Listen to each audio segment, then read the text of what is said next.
আজকে ছিল বৃহস্পতিবার। আর বৃহস্পতিবার দিন যে কোনো কারোর সন্ধে দিতে বেশ অনেকটা সময় লাগে, আমার তো লাগে। অন্যান্য দিনগুলোও সময় লাগে, তবে বিকেলের দিকটা এখন পড়ানো থাকায় আমি সন্ধে দিতে অতটা ভালো করে সময় পাই না। নাহলে আগে রেগুলার সুন্দর করে সন্ধে দিতাম। বৃহস্পতিবার দিন আর রবিবার দিনটা আমি পড়াই না। রবিবার দিন বিকেলের দিকটাতে আমি একটু বেড়াতে যাই, আর বৃহস্পতিবার দিন বিকেলের দিকটায় সন্ধে দিতে অনেক সময় লাগে। ঠাকুরদের বই পড়া, ধুনো দেওয়া সব কিছু করতে অনেকটা সময় লাগে।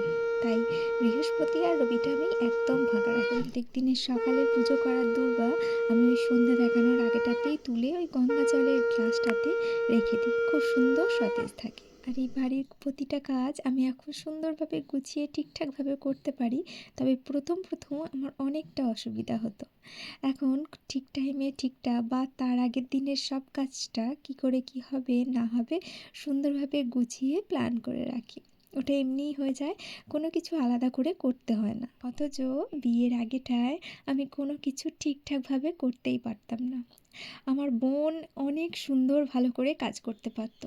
আমার মামার মেয়ে মেঘা যখন আমাদের বাড়িতে আসতো, তখন ও অনেক সুন্দর করে সব কাজ গুছিয়ে বাগিয়ে করতো। ও এখনও খুব সুন্দর করে পরিপাটি করে সংসার করে, খুব সুন্দর করে প্রতিটা কাজ নিখুঁতভাবে করে।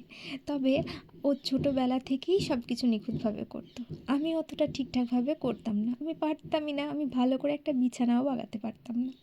ও এসে বলতো তোর যে কী হবে, কিন্তু ওই এখন আমাকে ফোন করে বলে, দিদি তুই এত সব কাজ কখন শিখলি? সত্যি করে বলছি, আমি সব কাজগুলো খুব সুন্দরভাবে টাইম টু টাইমই করি, তবে আমার ক্ষমতা অনুযায়ী করি। আজকে ডিনারে বানাবো একটু মাশরুম আলু ভাজা। আমার হাজব্যান্ড আবার মাশরুমটা খুব একটা পছন্দ করে না, প্রথম যখন হয় তখন একটু আধটু খেতে পছন্দ করে।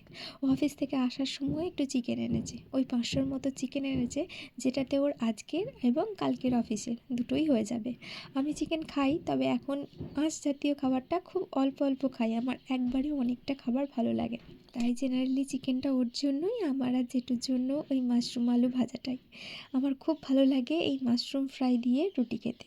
আমি অনেকবার অনেক রকম চিকেন করে দেখেছি, তবে আমার হাজব্যান্ডের একদম ঘরোয়া আদা জিরে বাটা দিয়ে যে চিকেন কষাটা হয় সেটাই খেতে ভালো লাগে। ওটা ওপরে দিয়ে এলাম আর আমরা নিচেতে বসেই খেলাম।